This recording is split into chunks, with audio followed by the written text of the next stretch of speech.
Hi everyone. तो चलिए आज के सेशन में हम लोग डिस्कस करने वाले हैं कंप्लीट एनसीईआरटी हिस्ट्री, जिसमें हम लोगों ने क्लास 7 का एनसीईआरटी हिस्ट्री को स्टार्ट किया था।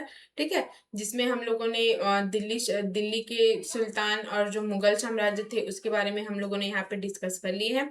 ठीक है, तो आज हम लोग देखेंगे उसके शासक और जो इमारत है उनके बारे में। ठीक है, तो हमारा चैप्टर का नाम क्या है आज का? तो है शासक और इमारतें। ठीक है,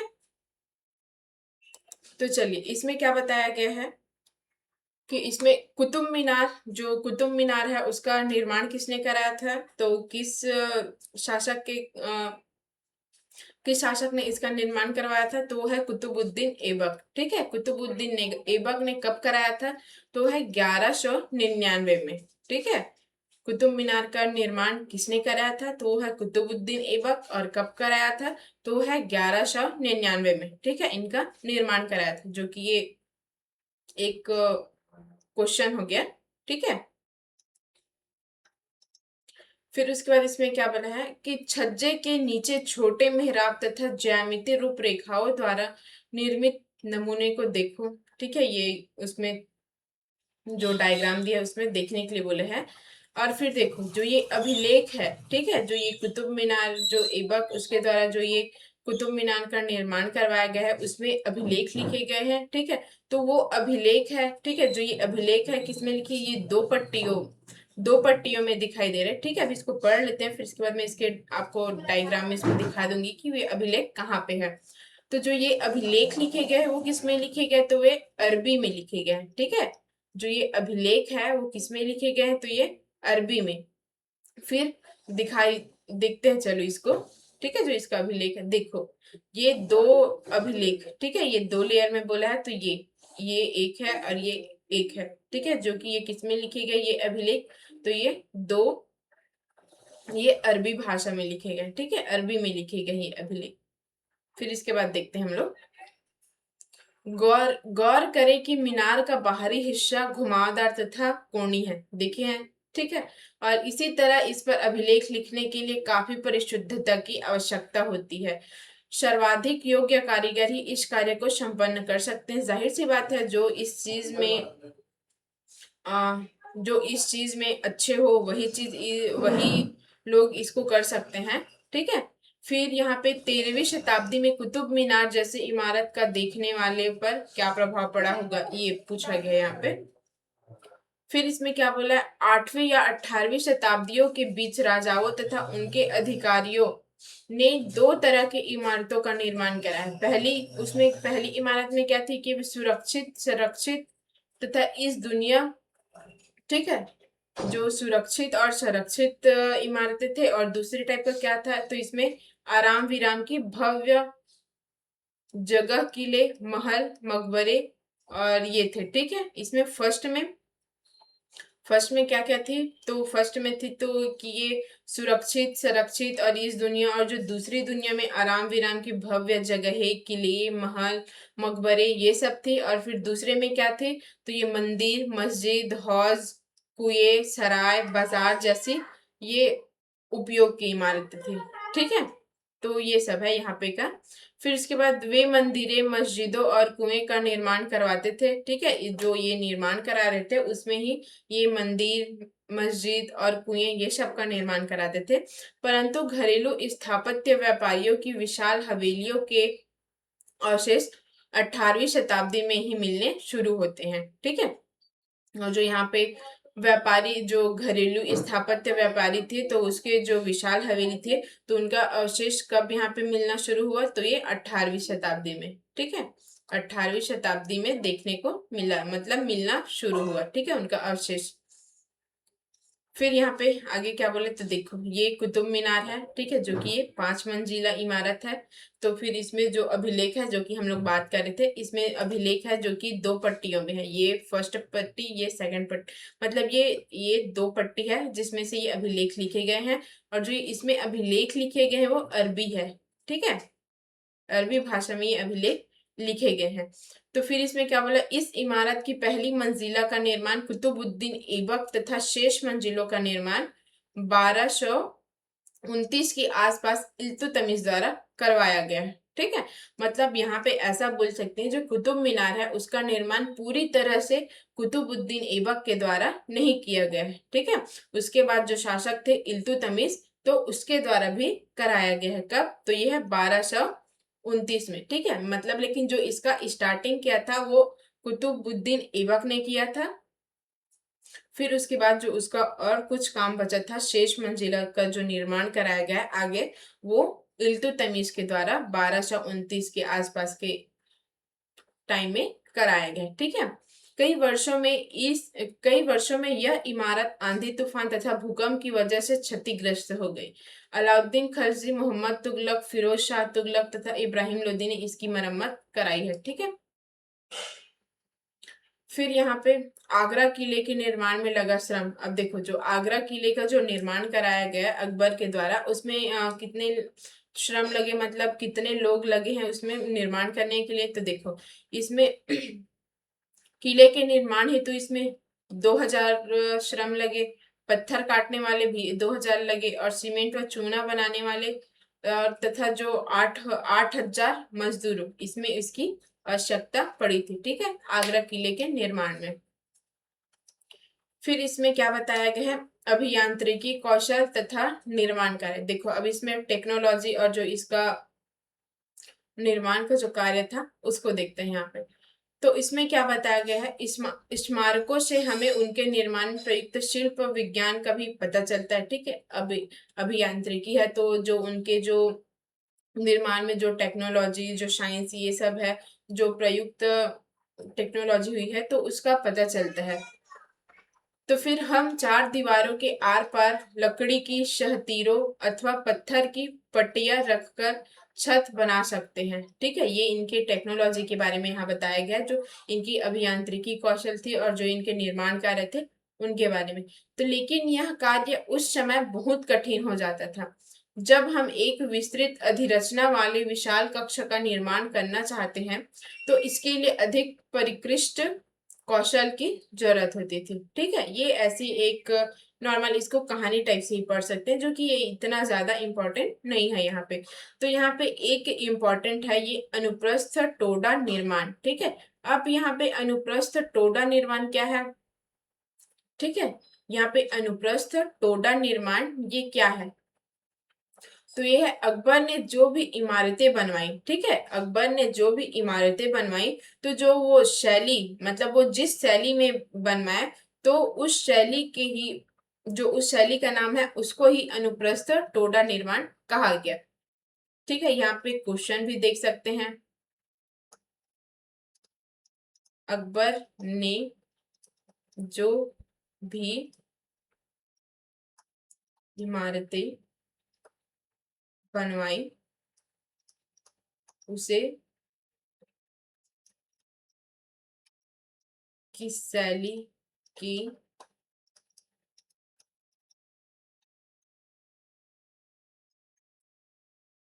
ठीक है। देखो, तो ये है अनुप्रस्थ टोडा निर्माण। तो क्या बताया गया कि अकबर ने जो भी इमारतें बनवाई, ठीक है, जो भी इमारतें बनवाई, तो उसकी जो शैली थी उसे ही अनुप्रस्थ टोडा निर्माण के नाम से जाना जाता है। तो ये एक शैली है। ठीक है। अनुप्रस्थ टोडा निर्माण, जो कि अकबर ने इमारतें बनवाई, तो जो शैली थे उसके नाम से ही यहाँ पे अनुप्रस्थ टोडा निर्माण से जाने लगा, उसकी वो जो शैली थी उसको। फिर क्या है इसमें, 18वीं से 13वीं शताब्दी के बीच मंदिरों, मस्जिदों, मकबरों, सीढ़ीदार कुओं से जुड़े भवनों के निर्माण में इस शैली का प्रयोग हुआ। ठीक है। जो अनुप्रस्थ टोडा निर्माण है तो वो उस शैली का निर्माण इसमें किया गया 13वीं शताब्दी के बीच में। ठीक है। फिर यहाँ पे क्या बताया गया है, जो ये डायग्राम 1 है उसमें दिल्ली की अवतल अल इस्लाम मस्जिद का एक हिस्सा है जो कि 12वीं शताब्दी का है। ठीक है। और फिर यहाँ पे क्या है, मेहराब का निर्माण, जो कि अनुप्रस्थ टोडा तकनीक का इस्तेमाल, मतलब इसमें जो ये मेहराब है उसके निर्माण के लिए यहाँ पे अनुप्रस्थ टोडा टेक्निक, जो शैली है, उसका इस्तेमाल यहाँ पे किया गया है। तो ये बताया गया है। ठीक है। तो इसमें क्या क्या है देखते हैं।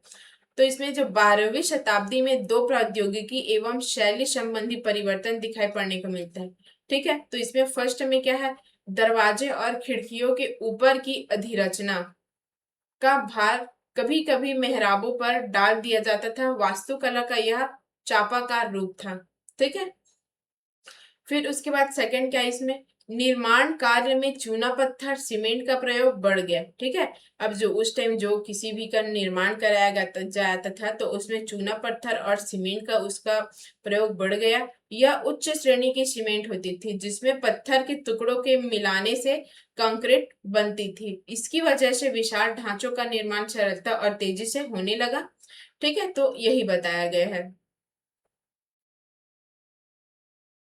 फिर देखो यहाँ पे क्या बताया गया है, तो ये 11वीं शताब्दी के प्रारंभ में मंदिर निर्माण। अब इसमें क्या था, 11वीं शताब्दी के जो प्रारंभ में मंदिर निर्माण था तो उसमें एक बुंदेलखंड में, ठीक है, इसमें बुंदेलखंड में एक चंदेल शासक थे तो उसके द्वारा शिव मंदिर का निर्माण कराया गया था।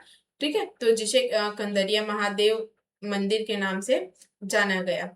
ठीक है, तो इसके बारे में वही बनाया बताया गया। तो चलिए यहाँ पे देखते हैं। तो चित्र 3 का, ठीक है, ये है चित्र 3 का।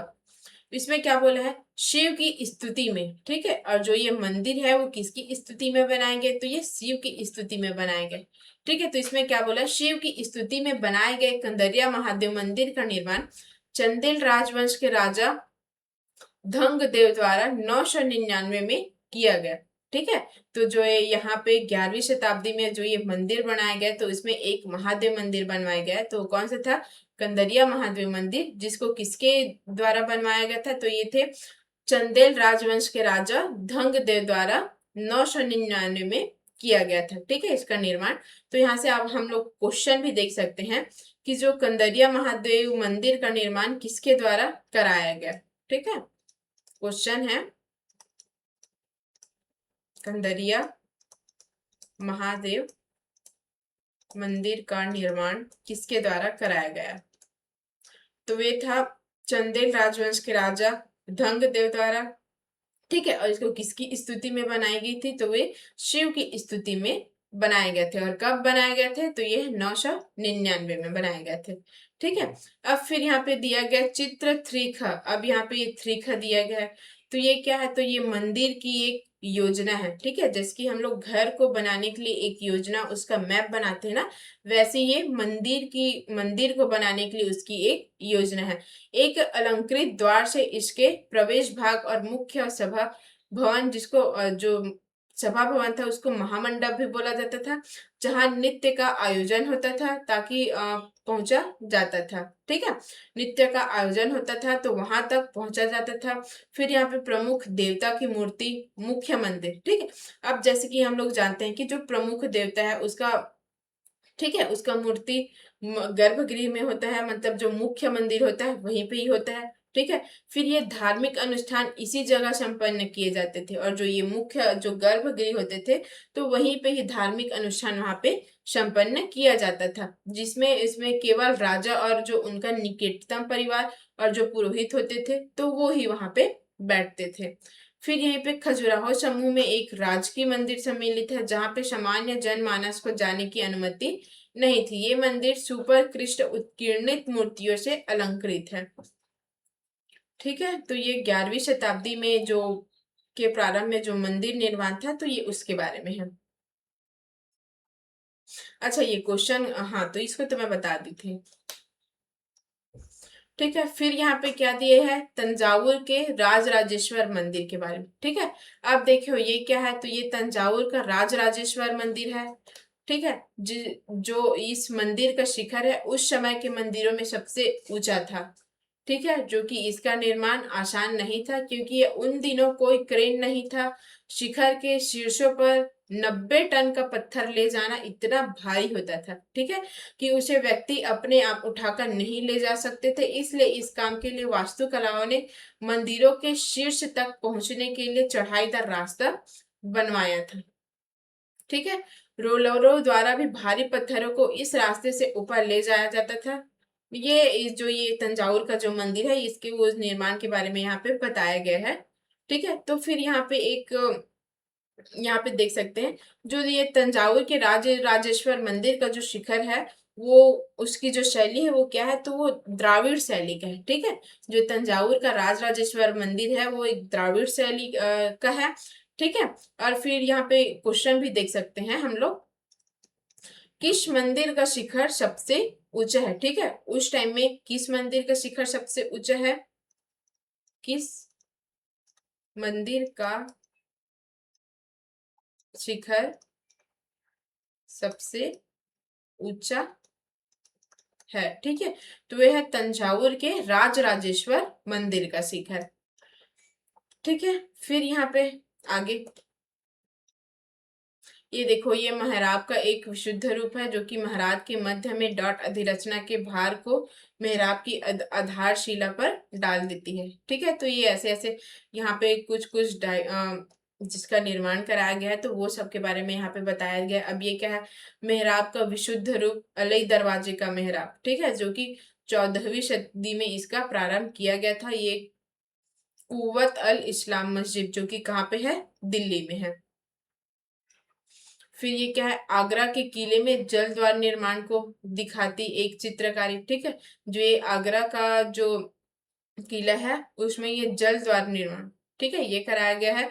तो उसके एक चित्रकारी के बारे में यहाँ पे दिखाया गया है। तो इसे कहाँ से लिया गया है? जो ये इसके बारे में बताया गया है उसको, तो ये अकबरनामा एक पुस्तक से लिया गया है। ठीक है, अकबरनामा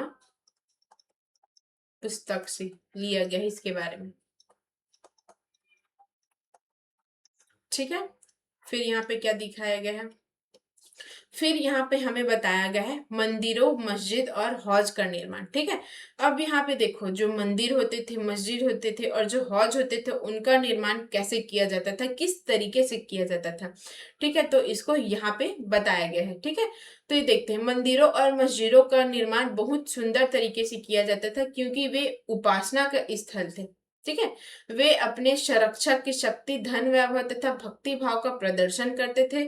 तो जैसे कि इसमें ये एग्जाम्पल के लिए लिया गया है राजराजेश्वर मंदिर। ठीक है, जो तंजावुर है तो वहां का ये राजराजेश्वर मंदिर, जिसको द्राविड़ शैली से उसका जो मंदिर, जो तंजावुर के राजराजेश्वर मंदिर है, उसको कहाँ से लिया गया? तो ये द्राविड़ शैली से लिया गया है। ठीक है, तो ये इस एक अभिलेख से इस बात का संकेत मिलता है कि इस मंदिर का निर्माण राजा राजदेव ने अपने देवता राजराजेश्वरम की उपासना हेतु किया था। ठीक है, अब देखो, जो ये राजराजेश्वर मंदिर है उसका निर्माण किसने कराया था?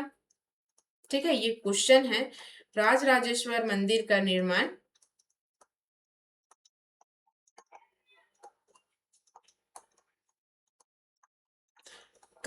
किसके द्वारा कराया गया था? तो ये राजा राजदेव ने।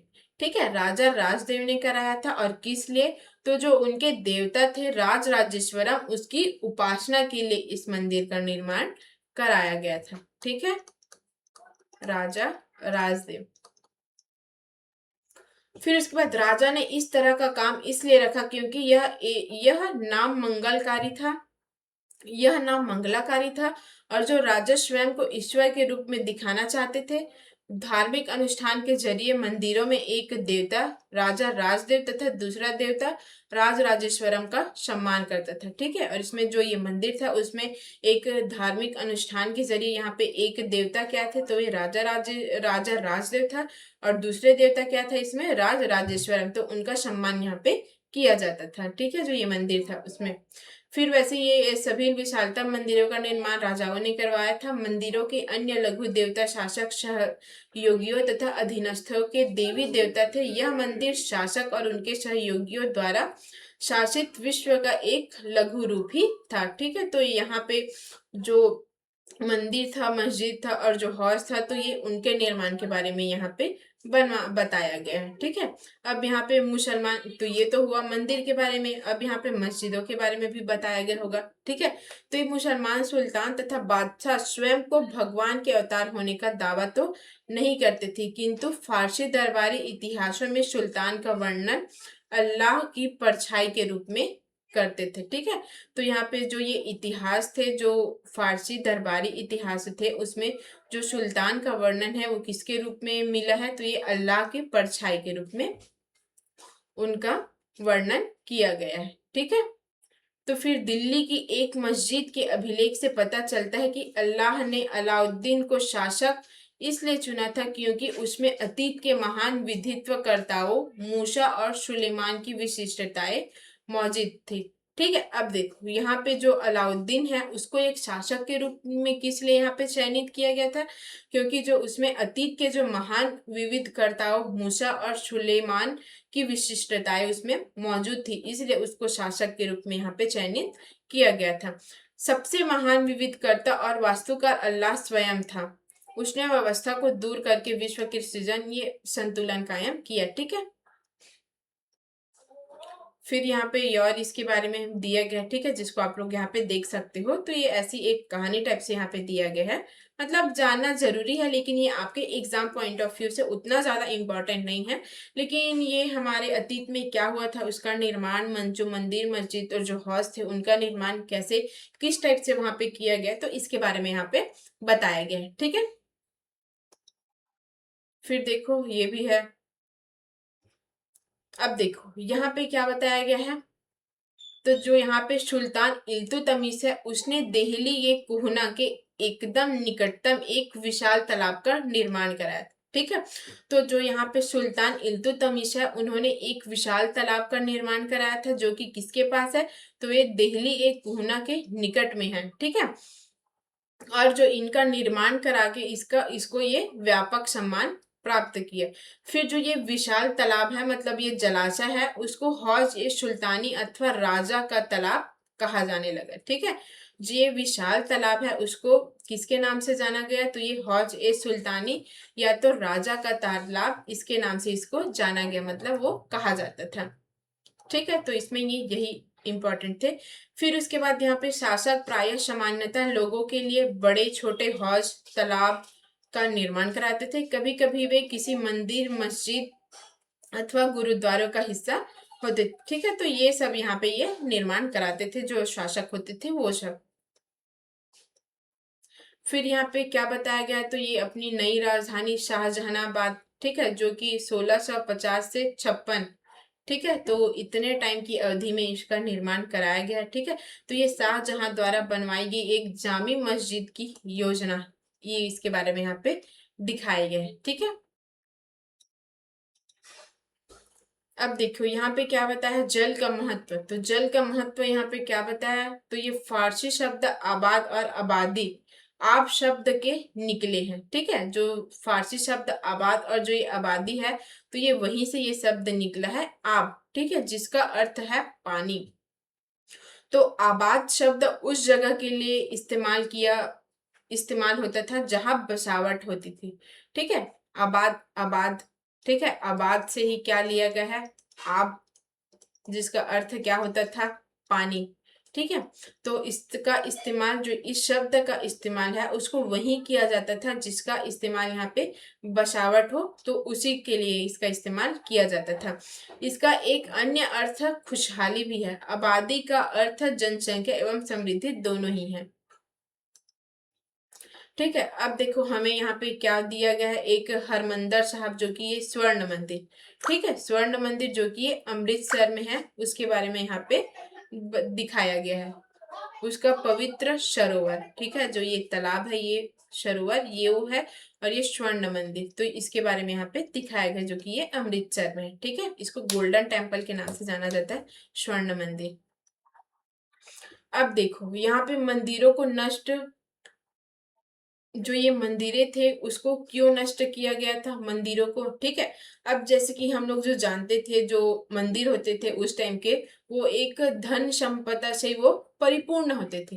कैसे, ठीक है, तो देखो जो बाहरी शासक जो आक्रमण करने के लिए आते थे, तो वो सब मंदिरों को ही अपना निशाना बनाते थे। क्यों, क्योंकि वहाँ जो धन संपदा थी, जो वहाँ की मूर्तियां थी, वो सब अधिक वहाँ पे विशिष्ट रूप से वहां पे मिलते थे, मतलब उनको धन मिलता था वहां से, और जो वहां पे जो मूर्ति होती थी वो भी अधिक, जो यहाँ पे सोने चांदी ऐसे से बनाया जाते थे, तो ये एक धन संपदा संसाधन से परिपूर्ण होता था, तो उनको लूट लिया जाता था, तो इसीलिए यहाँ पे मंदिरों को नष्ट किया गया है। ठीक है, तो यही बारे में, इसके बारे में ही बताया गया। तो देखो यहाँ पे क्या बताया गया है, तो राजा मंदिरों का निर्माण अपनी शक्ति, धन संपदा और ईश्वर के प्रति निष्ठा के प्रदर्शन हेतु करते थे। ऐसे में यह बात आश्चर्यजनक नहीं लगती है कि जब उन्होंने एक दूसरे के राज्यों पर आक्रमण किया तो उन्होंने प्राय ऐसी इमारतों पर निशाना साधा, ठीक है, क्योंकि ये धन संपदा से परिपूर्ण होते थे। फिर 9वीं शताब्दी के आरंभ में जब पांड्यन राजा श्रीमर श्रीवल्लभ ने श्रीलंका पर आक्रमण कर राजा सेन प्रथम, ठीक है, जो कि 1831 से 1891 को शासन किया था, तो उनको पराजित किया, ठीक है। जो पांड्य राजा थे श्रीमर श्रीवल्लभ, उन्होंने जो श्रीलंका के जो राजा थे, ठीक है, राजा सेन प्रथम, उनको पराजित किया। और उनके विषय में बौद्ध भिक्षु व इतिहासकार जन धम्मकिति ने लिखी कि सारी बहुमूल्य चीजें वह ले गया, ठीक है। रत्न महल में रखी स्वर्ण की बनी बुद्ध मूर्ति और उनके विभिन्न मठों में रखी सोने की प्रतिमाओं, इन सभी को उनने जब्त कर लिया, ठीक है। जो ये पांड्य राज्य से श्रीमर्षि वल्लभ, उन्होंने सिंहली शासक के आत्मस्वाभिमान को इससे आघात लगा, ठीक है, जो कि ये इधर इंपॉर्टेंट नहीं है।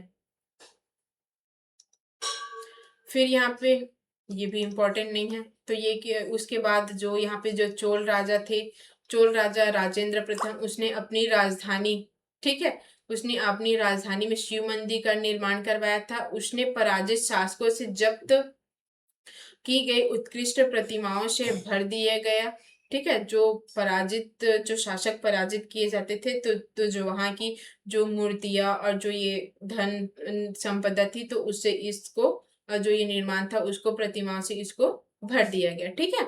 एक अधूरी सूची में निम्न चीजें सम्मिलित थी, ठीक है। तो उसमें क्या क्या था, जो ये सूची थी, जो लिस्ट थी उसमें, तो ये चालुक्य से प्राप्त एक सूर्य पीठिका, एक गणेश मूर्ति, दुर्गा की कई मूर्तियां, पूर्वी चालुक्य से प्राप्त एक नंदी मूर्ति, उड़ीसा के कलिंगों से प्राप्त भैरव तथा भैरवी की एक प्रतिमा, तथा बंगाल के पालों से प्राप्त काली मूर्ति। तो ये सब चीजों से जिनको इन्होंने शासकों को पराजित करके उनसे प्राप्त किया था, तो यही सब जो प्रतिमा थे उनसे जो ये मंदिर बनवाया था, शिव मंदिर, वहां पे ये इन प्रतिमाओं को वहां पे रख दिए, ठीक है।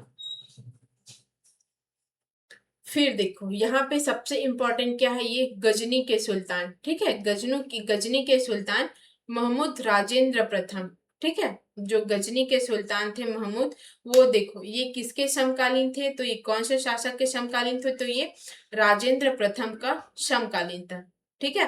तो देखो जो ये यही जो गजनी के सुल्तान थे महमूद गजनवी, ठीक है, महमूद गजनवी, तो वो यहाँ पे जो राजेंद्र प्रथम जो शासक थे उनका समकालीन था। तो जो हमारा एग्जाम रहता है तो उसमें ये ऐसा क्वेश्चन ज्यादा पूछा जाता है कि कौन किसके समकालीन है, इस टाइप का, ठीक है।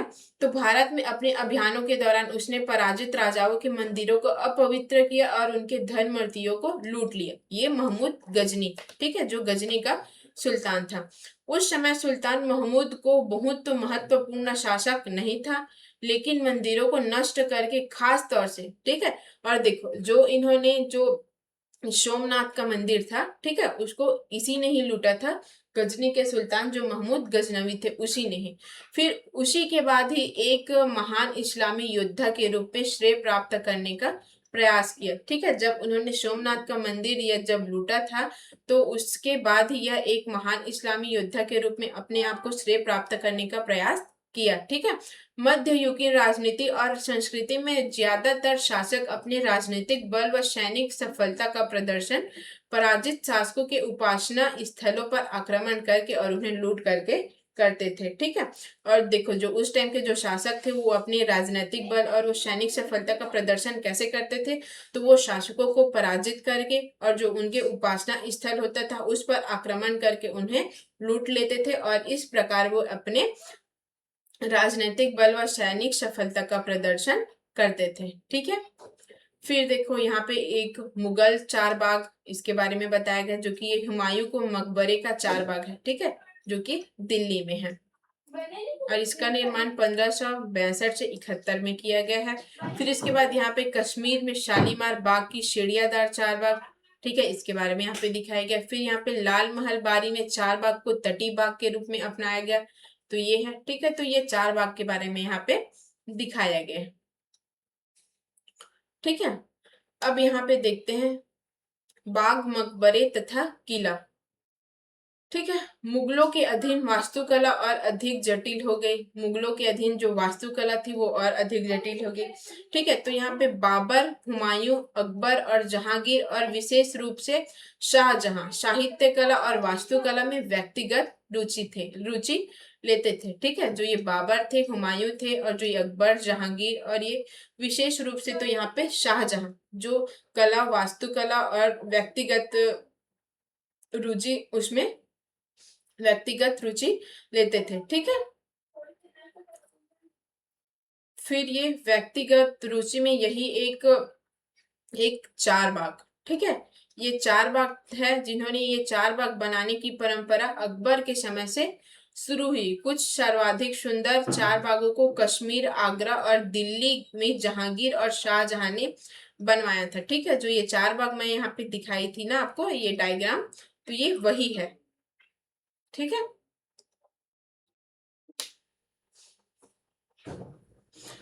तो यहाँ पे क्या बताया गया कि जो ये औपचारिक बागों की योजनाओं और उनके बनाने और खाका तैयार करने में बाबर ने अपनी रुचि का वर्णन किया है यहाँ पे। ठीक है, अब फिर इसमें अकबर के शासनकाल में कई तरह के महत्वपूर्ण वास्तुकलात्मक नवाचार हुए। ठीक है, और जो कि इनकी प्रेरणा अकबर के वास्तुशिल्पियों ने उनके मध्य एशियाई पूर्वज तैमूर के मकबरों से ली है। कहाँ से ली है? इनका जो वास्तु शिल्पियों का जो प्रेरणा है उसको कहाँ से लिया था?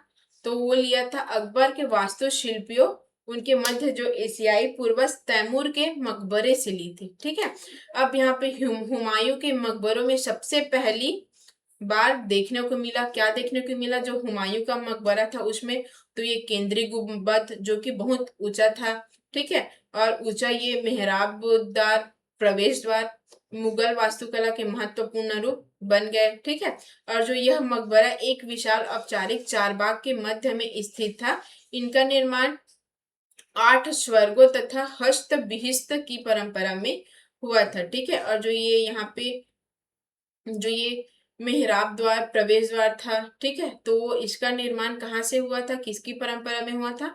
तो ये 8 स्वर्गों तथा हस्त विशित, ठीक है, तो ये इनकी परंपरा में हुआ था, जिसमें एक केंद्रीय कक्ष 8 कमरों से घिरा हुआ था। तो ये है 8 स्वर्ग। इस इमारत का निर्माण लाल बलुआ पत्थरों से हुआ था तथा इनके किनारे सफेद संगमरमर से बने थे। ठीक है, जो ये इमारत का निर्माण है किससे हुआ था? तो ये था बलुआ पत्थर से, और जो इनके इस किनारे पे जो ये सफेद संगमरमर के पत्थर भी लगाए गए थे। ठीक है, फिर यहाँ पे क्या बताया गया है कि शाहजहां के शासनकाल के दौरान मुगल वास्तुकला के विभिन्न बहुत तत्व एक विशाल सद्भावना पूर्व संश्लेषण में मिला दिए गए। ठीक है, तो ये ऐसे जो यहाँ पे जो निर्माण कराया गया है, जिसका जिसका जैसे टाइप का, ये उसी के बारे में यहाँ पे इसको बताया गया है। ठीक है, अब देखो यहाँ पे एक समारोह कक्ष, उस समारोह कक्ष को क्या बोला जाता है? दीवाने खास और दीवाने आम की योजना बहुत सावधानी पूर्वक बनाई गई। ठीक है, आगरा और दिल्ली में सार्वजनिक और व्यक्तिगत सभा, ठीक है, जो ये व्यक्तिगत सभा, वो जो समारोह कक्ष बनाया गया उसकी योजना बहुत सावधानी पूर्वक बनाई गई। एक विशाल आंगन में स्थित ये दरबार चिहिल, सुतून एवं 40 खंभों के सभा भवन भी कहलाते थे। ठीक है, फिर यहाँ पे ये हमारा इम्पोर्टेंट नहीं है, ये कैसे कैसे क्या बनवाया गया है, तो ये सब चीजें जिसको आप लोग एक कहानी के रूप बस में इसको देख सकते हैं। ठीक है, अब देखो यहाँ पे एक आया है पितरादुरा। ठीक है, तो पितरादुरा क्या होता था? तो यहाँ पे शाहजहां ने दिल्ली के लाल किले के अपने नवनिर्मित दरबार में राजकीय न्याय और शाही दरबार के अंतः संबंध पर बहुत बल दिया। बादशाह के इस सिंहासन के पीछे पितरादुन के जड़ाऊ काम की एक श्रृंखला बनाई गई। ठीक है, मतलब जो सिंहासन होते थे उसके पीछे में एक ऐसा श्रृंखला बनाया गया था, ठीक है, श्रृंखला बनाया जाता तो उसी को ये पितृदुरा बोला जाता था, जिसमें पौराणिक यूनानियों मतलब यूनानी देवता ऑफिसर्स को वीणा बजाते हुए चित्रित किया जाता था। ऐसा माना जाता था कि ऑफियर्स, ठीक है, जो ऑफियर्स थे का जो संकित आक्रामक जानवरों को भी शांत कर सकता था। वे शांति पूर्वक एक दूसरे के साथ रहने लगे, ठीक है। तो ये सब चीज यहाँ पे बताया गया। तो पितृदुन का मतलब वही है, जो शासक, जो उनकी गद्दी होती थी, तो जो उनके पीछे जो बनाया जाता था, तो वही है। अब देखो यहाँ पे शाहजहां की राजधानी क्या थी, तो ये आगरा थी। इस शहर में विशिष्ट वर्गों ने अपने घरों का निर्माण यमुना नदी के तटों पर करवाया था, ठीक है। इसका निर्माण चार बाग की रचना के ही समान औपचारिक बागों के बीच में हुआ था, ठीक है। जो यहाँ पे यमुना नदी पे जो घरों का निर्माण कराया था, तो ये उनके बारे में यहाँ पे बताया गया है। अब देखो, जो यहाँ पे चार बागों की योजना के अंतर्गत ही यहाँ पे अन्य तरह के बाग भी थे, जिन्हें इतिहासकार नदी तट बाग कहते थे। इस तरह के बाग निवास स्थल चार बाग के बीच में स्थित न होकर नदी तटों के बीच पे यहाँ पे बिल्कुल किनारे पे होते थे, ठीक है। जो कि ये हमारे एग्जाम के पॉइंट ऑफ व्यू से उतना इम्पोर्टेंट नहीं है, लेकिन इसको हम लोग एक कहानी के रूप में इसको देख सकते हैं, ठीक है। ये भी हमारा इम्पोर्टेंट नहीं है।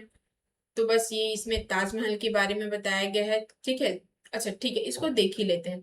तो जो ये शाहजहां है, ठीक है, शाहजहां है, उसने अपने शासन की भव्यतम वस्तात्मक उपलब्धि, ठीक है, इसके बारे में तो हम लोग जानते हैं, जो कि ये इम्पोर्टेंट है ताजमहल का, ठीक है। जिसका निर्माण किसने कराया था, तो ये शाहजहां ने कराया था ताजमहल का निर्माण, ठीक है। तो जो ताजमहल के नक्शे में नदी तट बाग की योजना अपनाई गई, यह किससे बनाया गया, तो ये सफेद संगमरमर के मकबरी नदी के तट के एक चबूतरे पर तथा बाग इसके दक्षिण में बनाया गया, ठीक है। तो ये उसकी वास्तुकलात्मक रूप है, जिसको यहाँ पे शाहजहां ने यहाँ पे विकसित कराया है, ठीक है।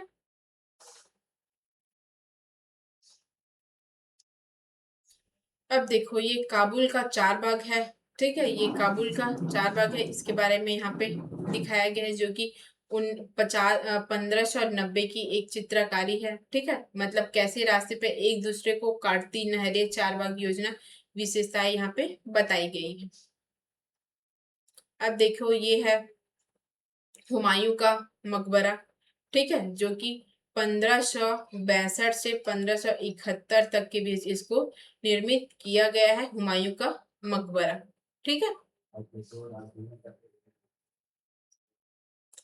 अब ये दिल्ली में जो दीवाने ये आम जो दीवाने ये खास है, तो ये वो सिंहासन ये यहाँ पे दिखाया गया है, जिनका निर्माण 1648 में पूरा किया गया है, ठीक है। ये है आगरा का ताजमहल, जिसको सफेद संगमरमर पत्थरों से इसको नक्काशी की गई है, ठीक है। जिसका निर्माण कब हुआ था, तो ये 1643 में, जो कि ये इम्पोर्टेंट है, ठीक है, इसको याद रखना है। अब देखो यहाँ पे क्या है, ये चित्र है, उसमें ये यमुना नदी दिख रहा है, ठीक है। तो इसमें क्या दिया गया है, तो एक नक्शे में आगरा के नदी तटबाग शहर का पुनर्कलन दृष्टि ये दिखाया गया है, ठीक है। जिसमें ये यमुना नदी के दोनों तटों पर के ये बाग महल स्थित है, अभिजातों के बाग महल स्थित है, ठीक है। ताजमहल बाई ओर इसमें बनाई गई है, जो कि ये दिखाया गया है यहाँ पे ताजमहल, ठीक है। फिर ये शाहजहानाबाद का एक नक्शा है।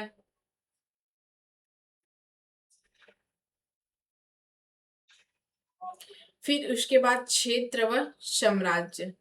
अब देखते हैं कि इस क्षेत्र व साम्राज्य में क्या बताया गया है, तो ये 8वीं व 18वीं शताब्दियों के बीच जब निर्माण संबंधित गतिविधियों में बढ़ोतरी हुई, तो विभिन्न क्षेत्रों के बीच विचारों का भी पर्याप्त आदान प्रदान हुआ। तो एक क्षेत्र की परंपराएं दूसरे क्षेत्र द्वारा अपनाई गई। देखो, अब जैसे कि एक क्षेत्र की जो परंपरा है उसको वो अपने द्वारा किए गए हैं, तो उसको दूसरे क्षेत्रों में भी अप्लाई किए जा रहे हैं, मतलब दूसरे क्षेत्र के लोग भी उसको अपना रहे हैं। तो ये यही बताया गया है, तो कि एक क्षेत्र की परंपराएं दूसरे क्षेत्र द्वारा अपनाई गई।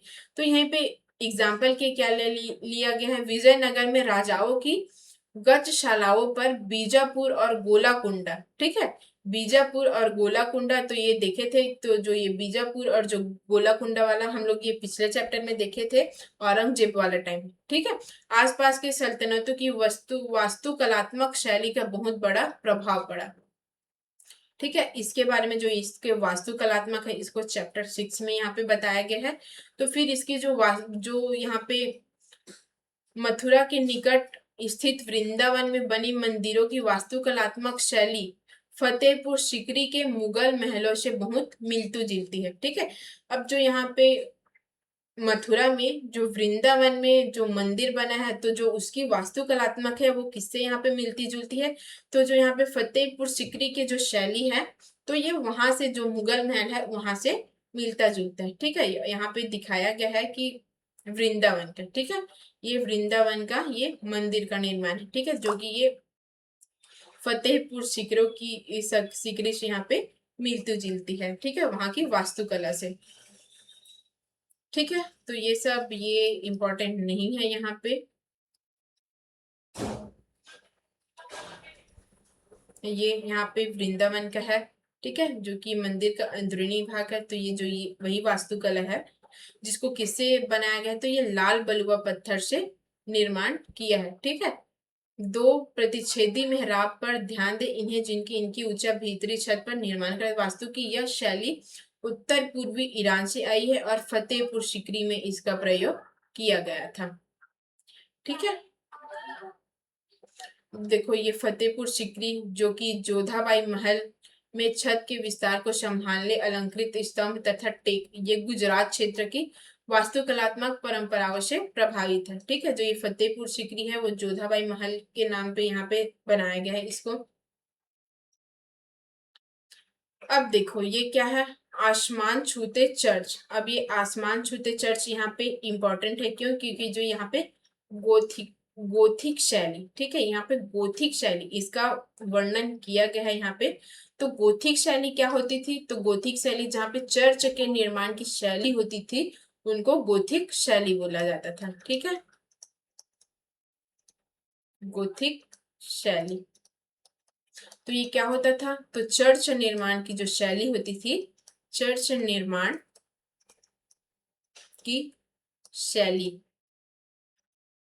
ठीक है, चर्च निर्माण की शैली होती है तो उनको ही क्या बोला जाता था, गोथिक शैली बोला जाता था। ठीक है, और जो ये गोथिक शैली थी तो वो उनकी जो गोथिक स्थापत्य की जो शैली थी उसकी विशेषता क्या क्या थी, तो ये देखते हैं हम लोग।